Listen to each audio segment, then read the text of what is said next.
Nous allons commencer par écouter le docteur Romain Pommier, qui est radiologue, mais qui a également suivi des études d'éthique, qui va nous parler des incidentalomes. Romain est également dans l'équipe de Valérie Villegrain à Beaujon. Merci Catherine pour cette introduction et merci beaucoup de m'avoir convié ici aujourd'hui pour vous parler des incidentalomes ou des découvertes fortuites. Et je remercie Alain Blum et Marc Zins de m'avoir fait confiance. Donc on m'a posé la question de comment gérer les incidentalomes. Je vais essayer de vous montrer que cette gestion, cette prise en charge, ce que faire face aux découvertes fortuites, va s'identifier en 3 temps chronologiques que sont l'identification de la situation dans laquelle on se trouve, la communication ensuite, qui est vraiment, à mon avis, l'action centrale de prise en charge, et enfin, comment tout ceci coordonne vers une prise en charge optimale.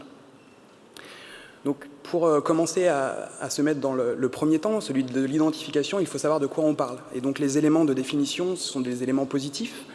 Un incidentalome, c'est une image radiologique anormale que l'on découvre par hasard. Par hasard, c'est-à-dire qui n'a pas de relation avec les signes ou les symptômes qui ont motivé l'examen, ou que cette image soit découverte sur un organe qui n'a pas été ciblé par l'examen. Ça n'est donc pas un résultat de dépistage ou un résultat secondaire, puisque dans ces situations-là, il y a une anticipation du résultat. Et ça n'est pas non plus une variante anatomique de la normale, puisque dans son terme de définition, c'est une image qui est anormale. Donc si je reviens sur ces 3 séquences, j'ai besoin évidemment de vous introduire quelques éléments de contexte qui sont particulièrement bien illustrés par cette phrase de Flaubert qui, à l'époque, disait que plus les télescopes seront perfectionnés et plus il y aura d'étoiles. Et c'est vrai que nous sommes particulièrement concernés dans notre spécialité où notre technologie s'améliore sans cesse, on l'a vu depuis le début de la journée, et où on est amené à avoir de plus en plus d'images. Autre élément de contexte, c'est pour vous montrer cette courbe qui illustre le nombre d'articles sur PubMed qui sont sortis depuis ces dernières années et qui s'intéressent à cette problématique. Donc ici, vous voyez qu'il y a une grande croissance de l'intérêt porté aux découvertes fortuites en imagerie médicale, mais aussi en génétique. Et puis, il y a cet article de 1992 qui est très cité par l'ensemble des articles, qui racontait le malheur d'un radiologue américain suite à une découverte fortuite anormale sur une urographie intraveineuse. Autre élément de contexte pour vous dire que les anglo-saxons sont très en avance sur le monde francophone, et la France en particulier, puisqu'ils ont émis des travaux collégiaux, et notamment dans le domaine clinique, avec à votre gauche, à partir de 2010, des livres blancs du Collège américain de radiologie qui s'est intéressé organe par organe à savoir comment gérer les découvertes fortuites. Le Collège des radiologues britanniques qui se sont intéressés à la problématique des découvertes fortuites dans l'imagerie, dans la recherche en imagerie, pardon. Et puis en 2013, les Américains se sont intéressés dans une commission d'éthique présidentielle sur toute la problématique des découvertes fortuites en médecine et en sciences en général. Donc je vous encourage surtout à lire cette conférence de 2013 qui est très intéressante. Autre élément d'épidémiologie pour vous dire que l'augmentation du nombre de découvertes fortuites en imagerie est très liée à l'augmentation importante du nombre d'examens qui sont réalisés, et notamment de l'imagerie en coupe, comme le scanner et l'IRM, avec quelques chiffres à vous donner, notamment, vous voyez une croissance d'environ 8 à 9% par an aux États-Unis de 1998 à 2010. Ce sont des chiffres équivalents en Europe et en France notamment. Et puis je vais vous parler des conséquences un petit peu après. Donc je remercie Stanislas d'avoir quitté quelque temps sa place pour nous prêter son anatomie, pour que je puisse vous parler un petit peu de la fréquence des découvertes fortuites, qui est un événement qui est globalement fréquent dans une vacation d'imagerie, puisque on découvrirait une image radiologique anormale dans 15 à 20% des cas, c'est-à-dire un patient sur 5 dans une vacation. Et vous voyez également que la fréquence dépend de l'organe sur lequel cette découverte est faite, notamment dans la thyroïde. Les découvertes fortuites sont très fréquentes. Découvrir un nodule thyroïdien est un élément fréquent d'une vacation, ce qui est beaucoup moins le cas dans le poumon, dans la surrénale ou dans d'autres organes. Qu'en est-il en termes de gravité des découvertes fortuites ? Quand je parle de gravité, en général, c'est pour vous dire le risque que l'image que l'on met en évidence est un cancer. Vous voyez que ces chiffres chutent énormément. Et globalement, l'ensemble des découvertes fortuites prises dans leur ensemble sont peu graves. Il y a moins de 1% de cancer parmi ces découvertes fortuites. Mais j'attire votre attention sur 2 éléments particuliers. Le premier élément, c'est que dans le sein et dans le pancréas avec un moindre degré, on pourrait considérer ces 2 organes comme des organes à risque, puisque vous voyez que le pourcentage qu'une découverte fortuite soit un cancer dans ces organes est beaucoup plus élevé que le reste des organes. Donc c'est quelque chose à garder en tête dans nos vacations au quotidien. Premier élément. Deuxième élément, même si les découvertes fortuites dans les reins sont fréquentes, puisqu'il y a beaucoup de kystes, il semblerait qu'il y ait un renversement de paradigme diagnostique dans cette situation-là, puisque désormais on sait que plus de 60% des cancers du rein sont découverts à un stade préclinique, c'est-à-dire un stade en tant que découverte fortuite. Donc l'imagerie, à l'heure actuelle, peut être considérée comme une forme de dépistage passif de la population du cancer du rein. Quels sont les facteurs qui influencent la mise en évidence d'une découverte fortuite? Il y a des facteurs qui sont liés aux patients, c'est principalement l'âge. Plus les patients sont âgés et plus ils vont avoir recours à l'imagerie. Et puis probablement que le corps, avec la sénescence, va développer des images anormales, des lésions kystiques, des choses comme ça. Premier point. D'autres éléments qui sont une tendance à la significativité, comme le contexte oncologique. Les radiologues rapportent une découverte fortuite beaucoup plus fréquemment quand il y a un contexte oncologique, même si l'image n'a pas forcément un rapport avec une métastase. Et puis l'obésité. Peut-être que l'obésité pousse certains patients à réaliser plus d'imagerie en couple ou que ce sont des patients qui ont plus de pathologies. D'autres facteurs intéressants sont ceux qui sont liés aux radiologues, à nous-mêmes, puisque l'expérience, le fait qu'on soit junior ou senior, va influencer notre manière de réagir face à une image anormale. Est-ce que je l'écris ou pas dans mon compte-rendu? Et puis la sous-spécialité, et notamment un article qui a montré que quand on était neuroradiologue ou radiologue thoracique, on n'avait pas la même fréquence de rapport d'un nodule thyroïdien sur un scanner thoracique. La différence de spécialité entraînait une différence, probablement liée à la connaissance de la pathologie et à la fréquentation des cliniciens. Il y a également des facteurs liés à l'image. On l'a vu tout à l'heure, l'organe porteur influence énormément. La taille, plus c'est gros, plus on la rapporte. Et puis le caractère kystique, à l'inverse, est un élément qui va nous pousser vers la bénignité et donc va nous éviter de trop les rapporter. Et enfin, lié à l'imagerie, la modalité d'imagerie, c'est vraiment un des facteurs très importants, notamment l'imagerie en couple, comme le scanner et l'IRM, sont beaucoup plus pourvoyeurs de découvertes fortuites que l'échographie, la radiographie standard ou encore la scintigraphie. Le champ d'exploration, enfin, la manière dont on a de restreindre le champ d'exploration autour de l'organe ciblé par l'examen influence évidemment, selon qu'on fait par exemple des scanners du rachis restreints autour du rachis et non pas englobant toute l'anatomie. Alors, quelles sont les conséquences? On est dans une situation éthique assez particulière où une maladie potentielle se met à exister dans notre science à nous, sur nos écrans, alors qu'elle n'existe pas encore dans la conscience du patient qui réalise l'examen. Il y a également des conséquences positives, c'est le fait de découvrir précocement une lésion curable pour laquelle on va améliorer grandement le pronostic. Et puis les conséquences néfastes, il y a les conséquences qu'on pourrait dire somatiques, celles qui sont liées à une biopsie ou à une chirurgie éventuelle, des conséquences psychiques et collectives. Les conséquences collectives, c'est en fait le surcoût que les découvertes fortuites représentent pour le système de santé.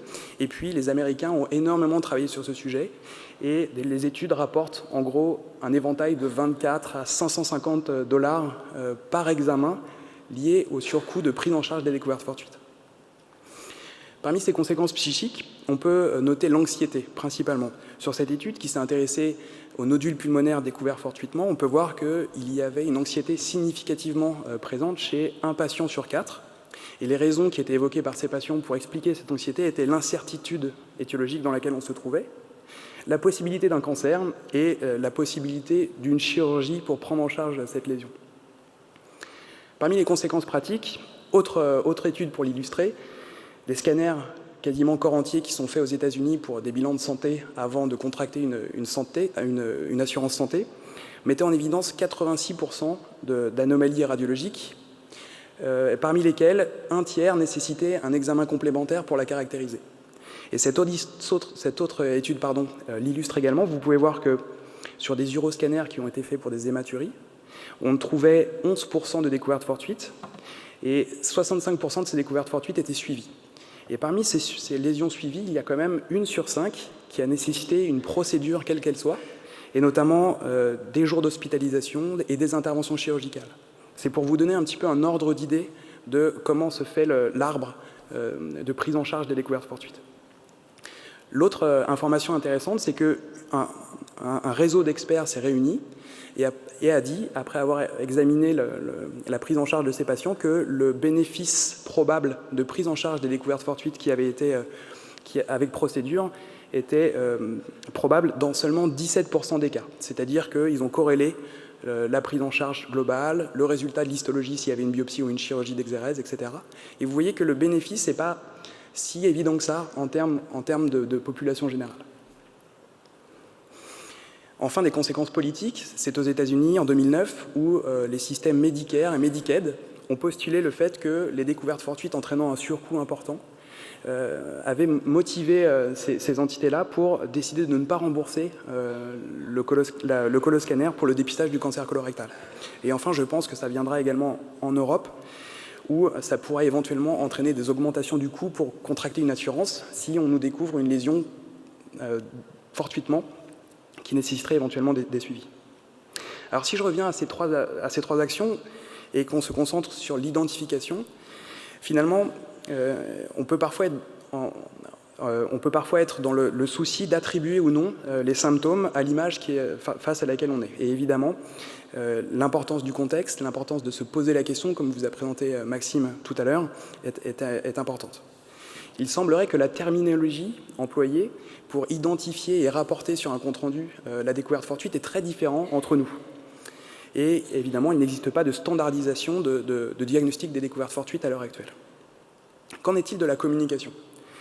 La communication relève de pratiques hétérogènes dans le monde, et on a tous des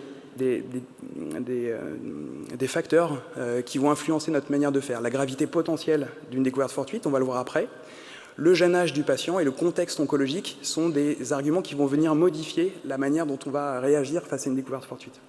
Et on est tous face à un dilemme bien connu de clarifier notre compte-rendu et d'éviter parfois de faire des choix sur des lésions qu'on ne va pas décrire dans le compte-rendu.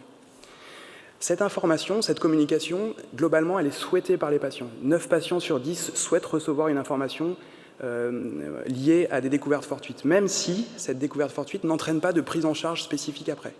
Vous voyez que 84% des patients voulaient avoir cette information, même s'il n'y avait pas de prise en charge après, ce qui n'est pas du tout l'avis des professionnels, cliniciens et radiologues, quand ils étaient interrogés dans ce domaine. Ça, c'est un tableau qui est un peu dur à lire, mais que je vais vous expliquer, qui s'est intéressé à la différence de perception des termes que les radiologues emploient pour rapporter un nodule hépatique de 5 mm sur un scanner. Certains d'entre nous, de manière assez classique, vont se mouiller, vont utiliser des termes comme kyste bénin, et vous pouvez voir que globalement, ce que veut dire le radiologue va être correctement compris par le clinicien et par le patient. Et d'ailleurs, tout à droite, vous voyez que les médecins référents vont demander assez rarement des examens complémentaires pour confirmer ou infirmer ce kyste bénin. À l'inverse, quand on utilise des termes comme « trop petit pour être caractérisé »,« trop petit pour être caractérisé, mais probablement un kyste », etc., vous voyez que si nous, radiologues, nous sommes assez confiants de nous, la perception de ces termes va être différente chez le clinicien et chez le patient. Et notamment, si on leur pose la question, ils vont plus fréquemment penser que ça peut être un cancer par rapport au radiologue. Et enfin, je ne l'ai pas souligné ici, mais quand on met que la tumeur n'est pas exclue, au contraire, nous, radiologues, on est très inquiets, alors que cette inquiétude est mal transmise aux cliniciens et aux patients. Donc, c'était pour vous illustrer un petit peu l'importance des termes employés pour décrire ces lésions. Donc, évidemment, ça pose toute la difficulté d'un langage de l'incertitude. Il y a certains auteurs qui proposent de signer les comptes rendus avec un score de confiance, un score de certitude. Bon, ça, on pourra en discuter après. C'est pas forcément performatif. Alors, 4 concepts pour nous aider à mieux communiquer. D'abord, celui de la significativité clinique. Et notamment, les radiologues britanniques ont proposé de découper les découvertes fortuites en découvertes majeures, modérées et mineures, selon que celles-ci entraînent des conséquences potentielles pour la santé différentes. Premier point. Deuxième concept, la structuration du compte-rendu, très cher à Laure Fournier, et elle a raison. Ça, c'est un exemple du groupe de coloscopie virtuelle internationale qui propose, dans leur compte-rendu structuré, de conclure avec ce terme 1, de E0 à E4, qui permettent une catégorisation des découvertes fortuites éventuellement faites sur un coloscanner, avec une significativité clinique croissante, et chaque catégorie permettait de guider le radiologue à proposer des actions spécifiques de prise en charge de ces découvertes fortuites sur la coloscopie virtuelle. Pourquoi pas? Troisième concept, celui de la non-communication. Pourrait-on se permettre de ne pas parler d'un kyste du rein, par exemple, découvert sur un scanner? Si ce kyste est découvert fortuitement, sans retentissement anatomique ou sans contexte particulier, ces auteurs proposent de ne pas les rapporter avec une balance de bénéfices et de risques. Parmi les bénéfices, ils parlent d'une simplification du compte-rendu et surtout d'une limitation du risque de prise en charge inadéquate de cette découverte. Bon. Quels sont les risques auxquels s'expose le radiologue s'il ne parle pas de ces kystes rénaux? Le risque de manquer une banalisation, c'est-à-dire de rassurer le patient, de lui dire qu'il a un kyste rénal évidemment, mais qui est là et que le patient pourrait être rassuré si de nouveau ce kyste est mis en évidence sur un scanner ultérieur. Le risque évidemment de sous-diagnostiquer ou de sous-surveiller certains patients, et puis surtout celui de la perte de confiance du patient ou du clinicien qui va considérer que le radiologue n'a pas fait son travail, n'a pas correctement lu les images, a été un petit peu sous-performant, non-performant. Et enfin, le concept d'obligation de moyens, pour ou contre l'exhaustivité de l'interprétation. Alors finalement, communiquer, ça pourrait découler de deux approches. Une approche déontologique, du devoir-être, et qui consisterait à tout dire, quelles qu'en soient les conséquences. Et enfin, l'approche téléologique, qui est plutôt une approche qu'on dit conséquentialiste, c'est-à-dire qu'elle va viser la fin attendue de la communication, qui va postuler qu'il faut dire uniquement selon les conséquences attendues, que le fait de dire doit être guidé par les conséquences attendues de la communication. Et vous voyez que les principes éthiques qui sous-tendent ces deux approches sont différents, que ce soit l'autonomie d'un côté ou plutôt la bienfaisance, une approche plutôt paternaliste et protectrice des radiologues envers leurs patients, de l'autre. Qu'en est-il de la prise en charge? Pour la prise en charge, ce que j'aimerais vous communiquer aujourd'hui, c'est que la communication est très importante pour améliorer cette prise en charge. Et vous voyez que la concordance entre la prise en charge réelle d'un patient et la prise en charge théorique, selon les recommandations, est assez faible.